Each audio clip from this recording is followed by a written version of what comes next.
Traditionally, when we begin, we'd always love our guests to self-introduce themselves and tell us who they are, and exactly giving our audience a complete picture of where they are, who they are, and what they are actually doing.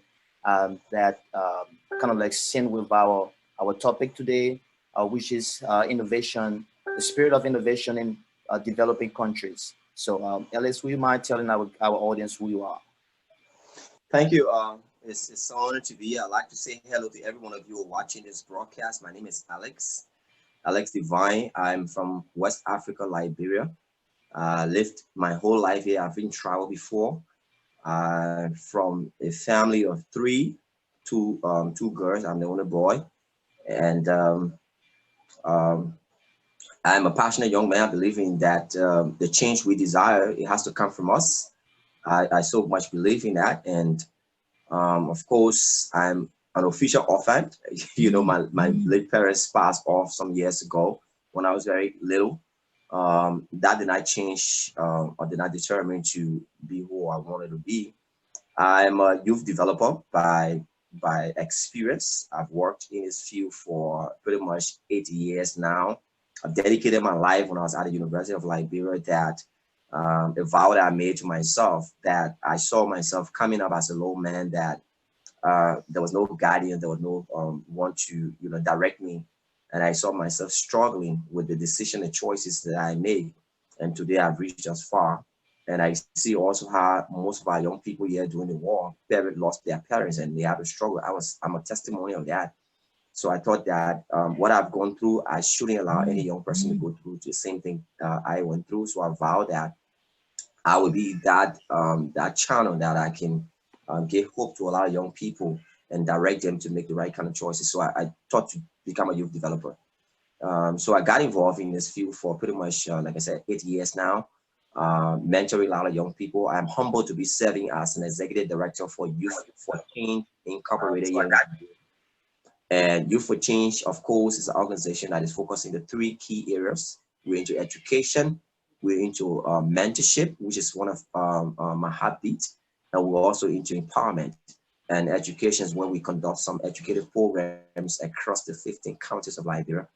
We conduct something called the Liberia National Debate, which is one of our flagship programs. It's a platform that developed, nurtured our young people and pushed them into the future they desire. We also have another one called eHub, which is a vacation program that we run once in a year. So yeah, that's pretty much about me. I am a Christian, and I believe that I'm guided by a few things. I'm guided by definitions and philosophy. I think that's what keeps me going. And one of my definition I like to share before is my definition of education. I believe that when you check in the Webster dictionary and on the dictionary, you have different definition. But my definition is education without its application is no education. That is what I'm guided by. So it's always push me now to give back what I've learned to my community, my society. And I also guided by another philosopher that says that when you have something to offer your generation, the world stops to listen. So thank you. That's me right there. Wow, wow! You've been through a lot as a young man in Liberia. Just for some of our guests who pretty much already know me, now I'm also a Liberian, and Ellis definitely is from Liberia. So we're not going to talk about Liberia though, but we're going to talk about his work that he's doing back home.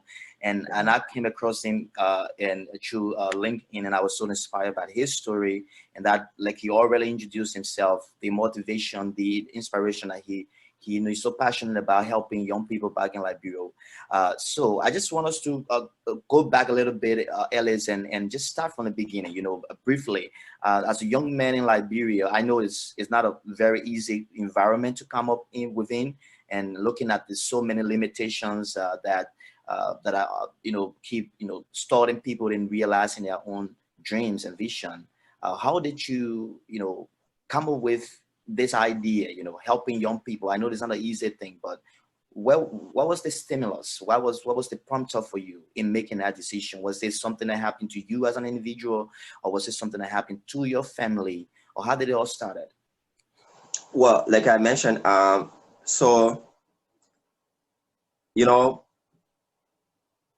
uh, at age, I was born with a very silver spoon in my mouth, and that was pretty much, I would say someone told me I was born with silver spoon in my mouth because I was a baby.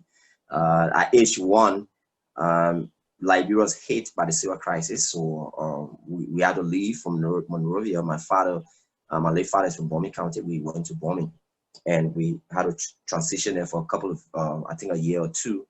Was every day my father and I would go to Lowford Bridge. For those of you from Bombay County who leave the village and come to Lowford Bridge to get some goods to go back. And there was this time, I think the second year while we were in Bombay, we came to Lowford Bridge to get some goods to go right back. And my father, right at the checkpoint, he just fell off and collapsed and died right before me. I was aged pretty much around 4 or 5 or therefore.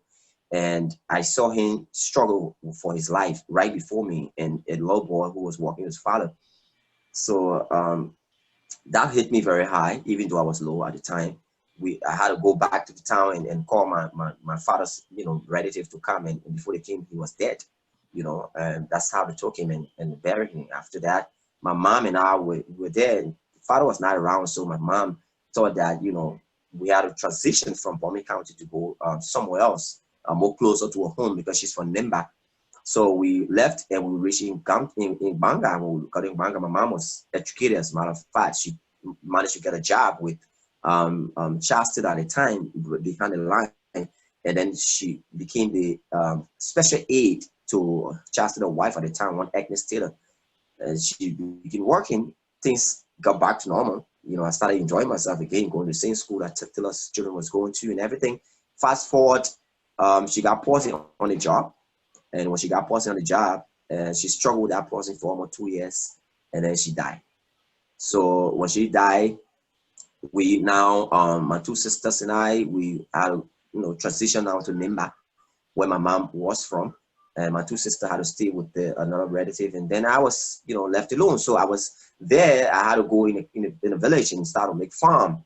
All these hands that you're seeing here today, that a lot of people just look at the divine and just think that it's a guy who just probably dropped from the sky and you know nothing about interior work. But I lived it. I saw what it is to live in interior. I saw what it is to make farm with your hands, with colices and brush huge farm. I saw what it is to use arch to fell down trees. I saw what it is to scratch farm and to harvest rest with knife. I saw all those things. I lived that. I know what it is to hunt with dog and run behind the animals in the bush. All of those, I saw it. I know it. And while I was there, I was dreaming. I just knew that was not my area. I just knew it. I just knew it. I was not fitting within the environment. Every time I dream, I see myself.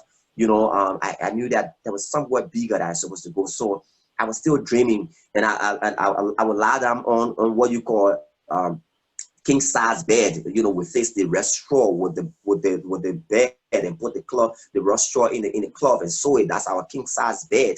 I would walk 8 hours distances, to have the water, oil on my head, or a bag of rice or animals on my head to go and sell, to be able to pay my fees in schools. All these things I went through. But while I was in that process, I was dreaming. I knew that was not where I should have been, and I had dreamed that I needed to do something.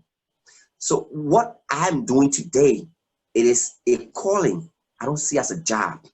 I know it's an assignment. I knew that God was preparing me. Look, I always told people, I said leadership is both ways. It's craft and it's art. There is a difference between craft leadership and art leadership. Art leadership is a gift. You're born with it. It's come naturally. But the craft leadership is what you learned and mastered. That is what I did. I learned it. Everything I am today is something I learned, and I master what I do. And that's what I do, the things I do with so much passion. So I vow to myself that the things that I went through, no young person will pass through that, except I don't see you. But once you've crossed my path, once I identify you, I see you, I can easily relate when someone is dreaming, amidst their circumstances. I can easily relate that someone is that girl in university and say, I want to be a medical doctor. I can easily relate what she's saying because I was there. I was on the farm. I was lying on the farm and hunting with dogs. I was dreaming. I knew it was possible. Today, I'm at this point today. What I have become today is through the process of leadership. And I vowed to myself that I will become a hope to a lot of young people. And I'll become that sacrificial lamb that transition anyone from where they are to where they could be. And that's what inspired me. Wow. And that has led you, like you said, into the work you're doing. So can you describe the work that you are actually doing right now with young people in Liberia? So what I do, Youth for Change, that I'm humble to be serving as the executive director with some amazing young people, committed young people that are working with me as a team. And I like to say I bring greetings from all of them who are watching this broadcast to you all who are watching.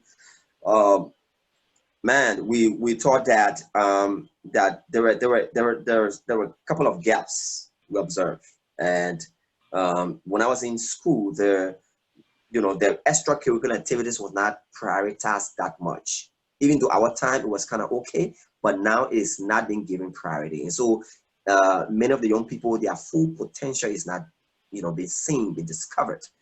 So when we saw that gap, we knew that other countries like in the US where you are, people not developing only they're not developing only your academic side, they're developing your personality as well.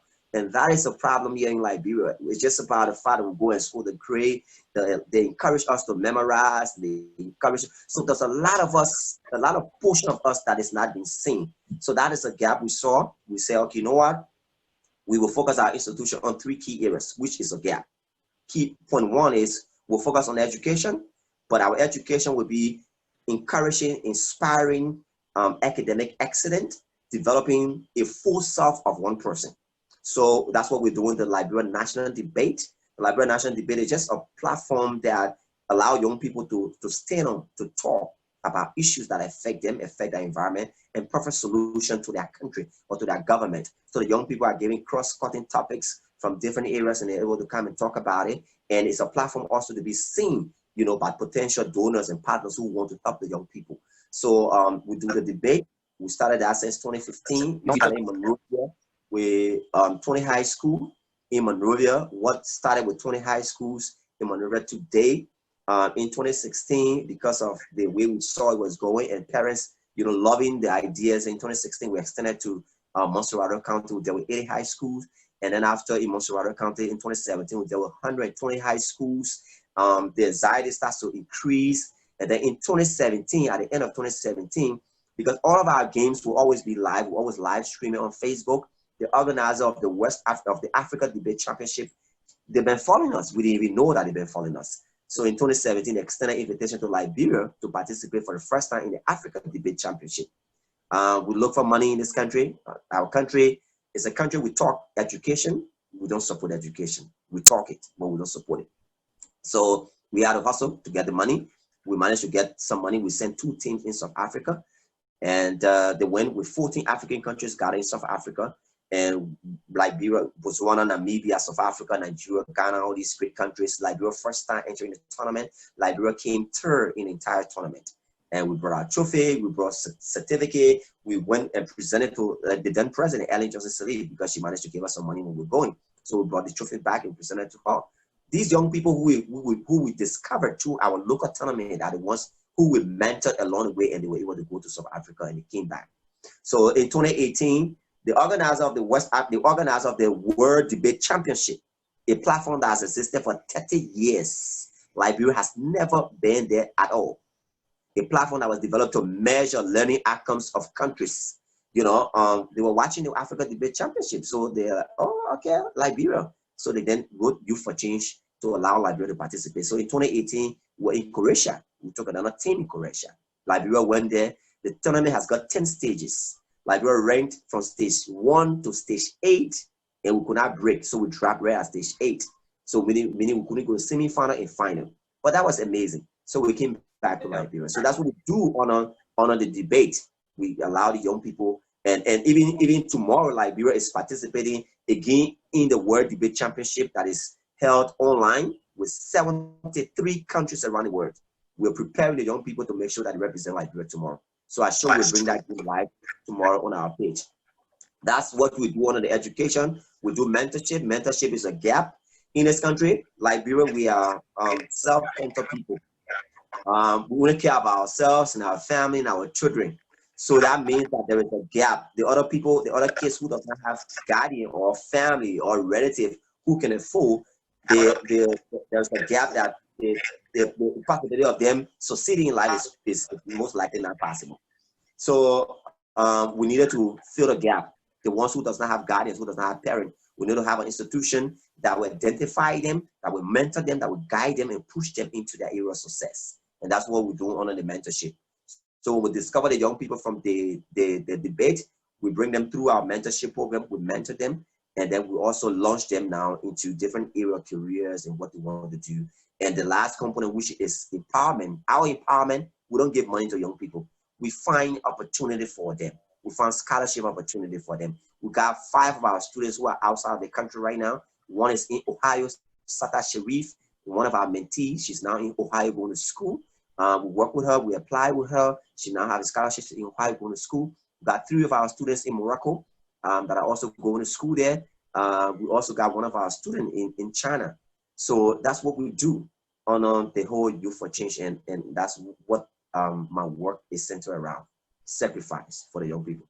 So do you work with individual student or you work with school? Yeah, for the debate. For the debate, we work with schools. For the debate, we work with schools.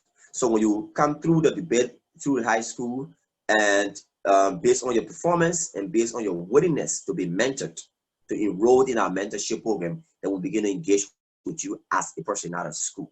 So the platform that creates the opportunity for a lot of young people to come to us is the Liberia National Debate Championship.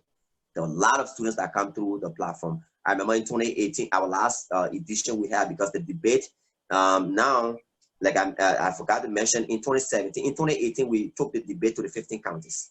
So in 2018, we did a debate in the 15 counties. In 2019, we did a debate in the 15 counties. And as I speak to you, Youth for Change, with so much humility, it's the only youth organization that has structure across the 15 counties of Liberia. We have offices across the 15 counties. How did we achieve that? We achieved that because the young people we started working with when we first entered the 15 county in 2017, in 2018, in 2019. By 2019, they were all groomed, prepared, mentored, and was ready to take on leadership at their community level. So in 2019, when we went across the country to do our tours, we established Youth for Change structure across the country, and we allowed the very young people we've mentored from 2017, 2018, 2019 to take on leadership, to begin to affect the change they want to see at their community levels. Wow. So that brings me to talk about your own context. You know, for some people who don't know Liberia, you already mentioned some of the difficulty you guys faced when you had a financial issue to have the team go to South Africa and play and represent Liberia in general. So as I want us to talk about the context, how overcoming your own challenges within your context in that sense of innovation, because that's a very good idea, to bring young people in, and not just bringing them to light as it relates to quizzing, but just getting their talents out there and people getting to know what and who they are. What are some of those challenges, the contextual challenges you face? And when I say faced, I'm looking at what you faced and what your organization currently is still struggling and trying to handle right now. I can tell you for sure that there is this one major challenge, and maybe I could talk about two, but the major one is, every time I go on radio station, or like now I'm sitting here and talking, and people ask me, what is the major challenge and what is the major challenge? I know a lot of people think that it is finance. Of course, it should be finance. But you see, the major challenge we face, and I face, and my team and I face as an institution, is the fact that young people have not done well over time. Credibility has been a problem in this country. And because credibility has been a problem in this country, there are organizations that have come in this country over time and work with youth organizations and work with young people over time. And the image and what they left in the minds of those people, it has not been well. And so that is the major challenge. How can Alex, as a young man, say, oh, I'm different. I'm not the other guys. The other guys you invested in, they're different. I'm a human being, they're a human being. How can I distinguish myself? How can I distinguish youth for change and say, no, we're different, we'll change, we're a credible institution, we'll give you a report. How can we do that? That is country. Credibility is distinguish themselves and say, no, we're not like the other people that you used to give on. Okay. People that you want to give money to and that, you know, and they did not use the money for the intended purpose. We're not like them. When you give us money, we use it for the purpose. When you give us money, we actually support the young people. When you give, that is the major problem. So now what we are is making sure that our work speak for ourselves. That's why our work should be to do the one that be the one that will do the recommendation and the connection. I'm here today because you saw what I do. You probably have read some of my posts on LinkedIn and all of those, you know. And every time I talk to people, I will be quick to just send our website to you. Check our website out, see what we're doing, see the story of the young people, follow their stories, and all of those. On you, look at if it's something that you want to support. If it's convincing enough, come on, we can work together. So that is our problem we face right now. Finance come after credibility. When people trust you, they give you money, and that is the contextual issue that any youth organization, including Youth for Change, that is no exemption, face in Liberia right now. How can we step out of that? Is the Credibility. So credibility, like you said, is a major issue, and I think that's. I would just say I guess it's not just a Liberia issue, but it's a universal issue. People want to trust you before they can invest into you. So for some of us, for some of our guests, or our audience, sorry to say, who are just joining us, this is the Gladden Podcast. You can find us on Google Podcasts, Apple Podcasts, and wherever you listen to your podcast, whatever platform you use.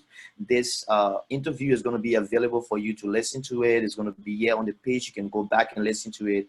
And just get in touch with Alex if you want to help his program he's doing. If you feel the need to support an innovation in any developing country, especially for where Alex is from, Liberia, I think there's a better opportunity to directly, impact the life of young people.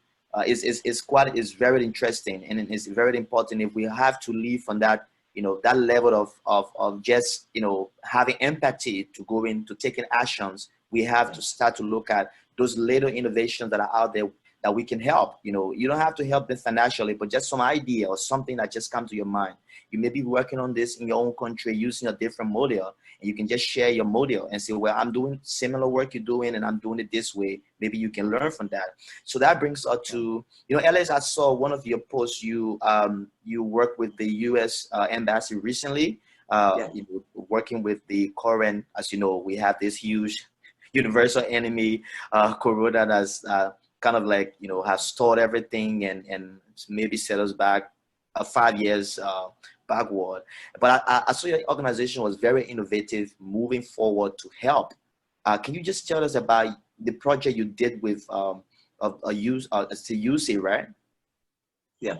Yeah. Can you tell us, and specifically when I say tell about that project, I'm talking about, how your organization, your innovation, your thought process, how they, you come up with that. It's not just what you did, but what inspired you, what motivated you to step up, seeing that emergency and saying, no, we have to do something. Okay. So, since 2015, my organization has been writing and updating UC about what we do in this country.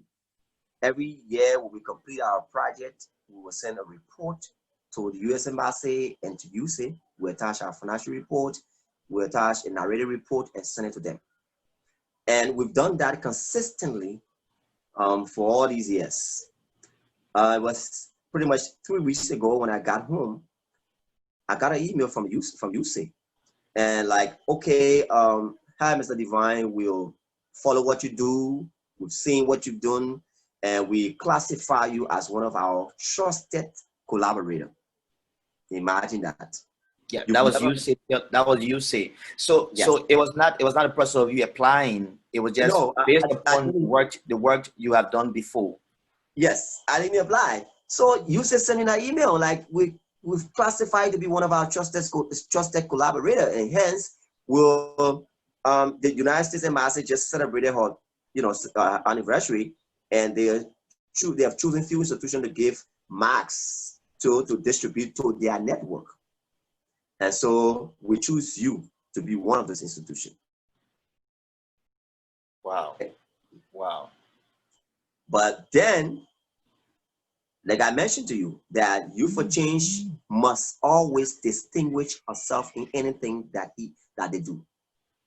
So I know there were many organizations that they gave the same marks to go and distribute, but the urge that Youth for Change has was, first of all, we have our structure across the 15 counties of Liberia. That's the first thing. The second thing also was that we were knowledgeable that in Monserrato County, too many people have received marks here, and they did not deserve it here. There are too many people in the county that deserve it. When you say they did not deserve it, sorry to interject. When you said they did not deserve it, I guess we all need marks right now. There is so much, there's proliferation of marks right in Monserrato County. Okay, that's what you mean. Okay. Yes, and the most deserving was the Leeward County. Okay. So we say, you know what? Since we already have structure, we have our leadership there, we will go in the county to do the distribution of our own portion of the marks that USAID has given us. And mind you, there is no second chance for first impression. Yeah. And so we're trying to tell you, say that, you know what, even though we've been making our report all along, you haven't paid attention to us, but we're credible. We have the ability, we have innovation, we can do it even better. So then we have to do it better. So when in the county, we did a documentary of everything we did a video of everything. So we require of us only to do a post on our page. That's what they require of all of the organizations, to do a post on the page. But we went 3 steps ahead. We did a post on our page, we did a video, we did a narrative report. I watched the video. Submitted to USAID. Yeah. Yes, we submitted to USAID. And our pictures were credible, different. Our video, our additional information, the video and the report was exceptional. So that's how, so we got a feedback from you say that our pictures were exceptional. Our additional information, the report and the video was good.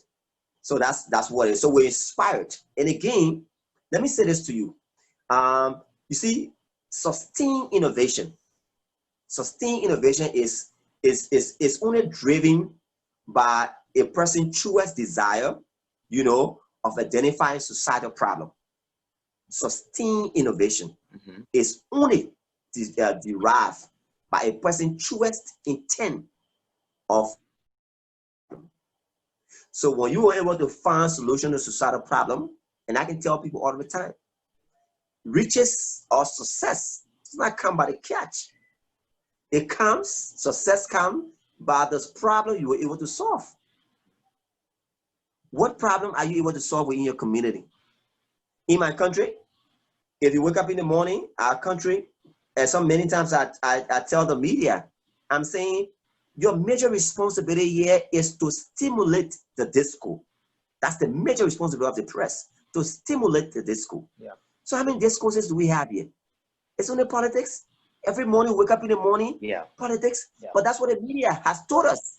That's what the media has made us to understand. That's what the media has made us to love. Yeah. Only politics. Yeah. So what happened to human story? Yeah. What's happened to the tourism sector? Yeah. What happened to the health sector? The educational sector? We don't wake up in the morning. We don't listen to all these things. They have accustomed us to politics. Yeah. And, so thinking of it. Go ahead. Yeah, no, you just nailed it, like exactly why this entire idea was birthed in the first place, sometime beginning of this year. And the idea is that it's not just Liberia, but it's just all over. We are so entrenched with politics. We're not saying politics is not important to our society. In this platform also, we have politicians who will come here to share their own stories, their own life story that we believe can inspire other people who are also thinking about going into politics, learning from their stories and seeing that they are not that different of a people, of a person that when they can dream, they too also can dream. And that's the idea, right. Having that society where people can see other other people as an inspiration for them. You know, because we have this society, not just Liberia, but internationally and just globally. We have this idea where people always feel like, oh, this is a level, this is an impossible level. We cannot get there, and this level is just our own level. But there's a platform like you've been doing, and you said, like you said, wake up in the morning and just look around your community. You know, what can I do? How can I join in this fight? And I know you've done a lot of projects in Liberia, but I saw that project you did just recently with the epidemic, and I was so inspired personally. I know, and I just so happy you talk about that. We'll also be so happy to hear that from around the world. You know, just stepping in. You know, not waiting for government, and even just stepping in and doing what you can do, especially when your previous work, you know, can also speak for you out there. And it was brave. I should say that. You know, it was not safe for your people to get out there, even to share marks. You know, it was not safe. They should be indoors, and they have families, but they stood, they went out to do exactly what they thought would save our Liberia and human for you know, for very good purpose. So I just want us to talk about your own drawing from your own experiences and your own projects you've been doing out there in Liberia, speaking out to a global audience. I just want you to say to us, what would be your own advice? You know, when I say advice, I mean, if someone out there is thinking about in their own community, somewhere around the world, and maybe somewhere in Liberia, and thinking about how can I start something? I have this passion, I have this dream, and this, you know, I don't know how Ellis did that. Maybe he's somebody extraordinary. Am I just a common man? But how can I do this? What would be your own word to them? First of all, I like to tell them you have to write some thoughts pattern for yourself. The thing that will keep you going is your definition about how you see life and your philosophies that you erected. I told you from the beginning of my conversation that I got many philosophies, I got many definitions, but I share two with you. And one of it says, my philosophy says that when you have something to offer your generation, the world stops to listen. And that means that the respect anyone require, it is earned. You don't demand it. The things that you do commands respect. The things that you do commands respect. So if you, as a person who are watching this broadcast, and you probably want to do something about what you want to do, start with it. But identify what your passion is.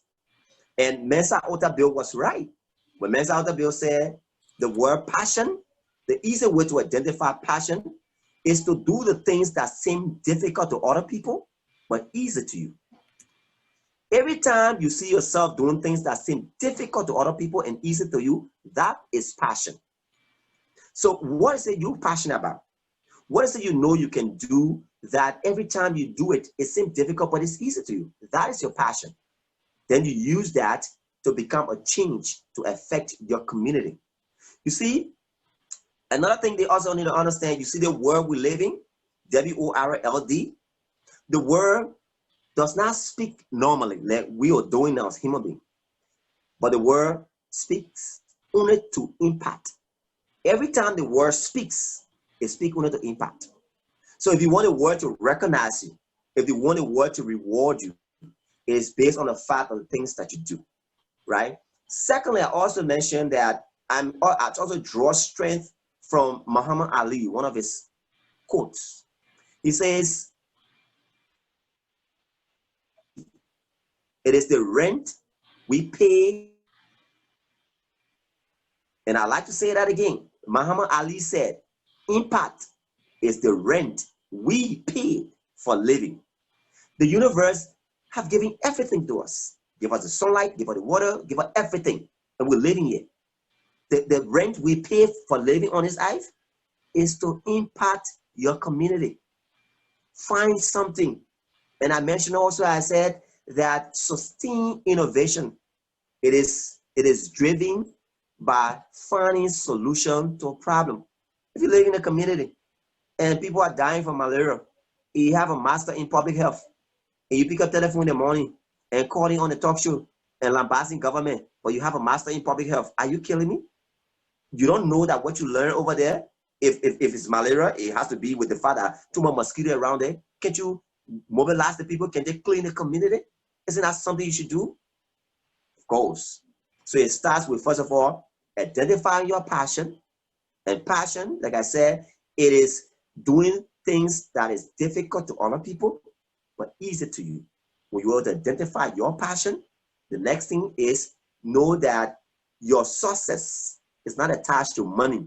Your success is attached to the solution you find to solving societal problem. Once you do that, bingo, you're good to go. Really powerful, really powerful. I'm so happy you joined. I hope our guests, some of our audience, I mean, will have some questions and some something to ask you as it relates to your work and your own story. But quickly before we leave, and we almost at the end. Sorry, we this is not our show for some of you who's just joining. Um, Right. Again, you can listen to this over and over again on this page. As you know, is always is kind of like already recorded. And if you have a podcast platform you always listen to, whether it is Google Podcasts, whether it is Apple Podcasts, Spotify, wherever you find your podcast, you can just search. You can just look in your search engine and type the word Gladden, and you will go there and listen to previous episodes of people sharing similar stories like Ellis, and you just listen to their stories and get inspired by the work they are doing around the world. You can also listen to the same podcast maybe in the next 15 hours, and you will be able to listen to that. Well, Ellis, the job you're doing is so amazing. I must say, I salute you for that. As a Liberian myself, I'm so honored that, you know, we have young people in Liberia who are not just, or who just don't, how do I say, young people in Liberia who are not just all dreaming about becoming president, but people Right. who are looking at societal problems and attacking it from the root, you know, the root of it, and looking at it and how we can solve it. I think that's a very collective way of improving in society. So how can, you know, someone wanting to get in touch with Alex, they're so moved by what you're doing right now, and they just want to, you know, contribute in whatever way they can to you for change and help the project you're currently doing, and maybe they want you to extend, you know, somewhere around the globe, your model, and help to inspire young people. How can they get in touch with you, Alice? Okay, so we have our website that is www.youthforchange.org. Okay. So www. I'm gonna, as you say right now, is I'm gonna tap it into our chat room for those who are not there. www.youthforchange.inc.org. Youth www.youthforchange, all one letter, inc, youthforchange inc INC. .org. That's Okay. that's our website. You can get there and send our message. We'll be glad to take that. You can also go to our Facebook page. It's Youth for Change INC. Youth for Change INC. That's our Facebook page. It's a very interactive page. As soon as you send a message, someone will be able to respond to you. And of course, my name is Alex Devine. You can find me on Facebook by that name, Alex Devine. I have my professional page as Sir Alex Favour Devine Engineer, or my other page, Alex Devine. So you can also reach me out there and you can send me a message, and I'll be glad. I look forward to seeing someone probably have an idea you want us to replicate, or you want us to share ideas what you're doing in your country. We'll be glad to work with you. At the moment, Youth for Change is expanding. So I know we have Youth for Change because our point is to have Youth for Change across the globe. We've been working on that, ambitiously been working on that. We currently now have Youth for Change in four countries. We have in Germany, we have our liaison officer in Germany, we have in Turkey, we have in South Korea, we have in the US. So if you're watching and you think that our idea is a good idea and you want to serve as our liaison officer or country representative, of course you can get to us. We'll be glad to work with you as well. Yes, so I mean, I'm just glad that you could allow me to sit here today. And as I'll be leaving from here, I'd like to just leave this one thing with all the young people also, Just one to minute say to you that before this you is another say that very petition. just 1 minute before you say that very powerful one thing. Is there anything you're currently working on right now that you want to just say 2 or 3 sentences about? Is there any project or whatever you currently working Yeah. on right now? Uh, uh, what we're working on right now is Liberia is participating in the World School Debate Championship with 73 countries around the world. It starts tomorrow. Liberia will be taking on Libya. As we win that game tomorrow. Today I was at the kids' houses. I had to move from one location to another to see how they're doing, what they do. Okay, look at the lighting in their place because they're going to be playing by Zoom at their different homes. So we have to set the lighting up in their different homes, make sure they have internet. We have to, I probably had to give each of them $10 US to do the buy trash cars to be able to get it. So it's something that we look for support as well. So people who are watching or who love education can give us a sense of trash cars to all recharge cars. We can be able to just give it to the kids so they have time to be on the internet to play and represent our country. It's something we're working on right now, which is very crucial. You know, I'd like to say, if you love education, you love this country, you can reach out to us. Give us donation in cash, give us donation in trash cars. It's something we would appreciate that to make sure that Liberia is able, you know, to do a lot more in the online tournament that is about to take place tomorrow. Thank you very much. So you can say that very powerful last word that you wanted to say, and I just and to all of you young people who are listening, I had the opportunity to sit with Madam Lima Bowie laureate, the Peace Laureate. I went to see her and I said, I just want to listen. Yes, one of the longest Peace Laureates. So I just went and I said, I want to talk to you. I want to sit at her feet and listen to her. And we got you talking. I was going outside. And then she said, Alex, one more thing. So I turned around. It's something I've been doing, but she put in the right context. And I like to share the context with you. She said, Alex, you don't need money to plan. You need plan to make money. And that was profound. And that is living with me. You don't, young people, you don't need money to plan. People will support your ideas. People don't support, I want money to make business. What is the plan? I want money to do the one. What is the plan? You want to do something? Start. Write it down. I'm a Christian. It's in Habakkuk. Bible says, write your vision down and make it plain. If God can tell you, say, write your vision down and make it plain, you want to do something, write it down. It is that idea you will take to people, and the people will look at it and say, okay, I can invest in it. So you don't need money to plan. You need plan to make money. Thank you so much for having me. It's been a pleasure.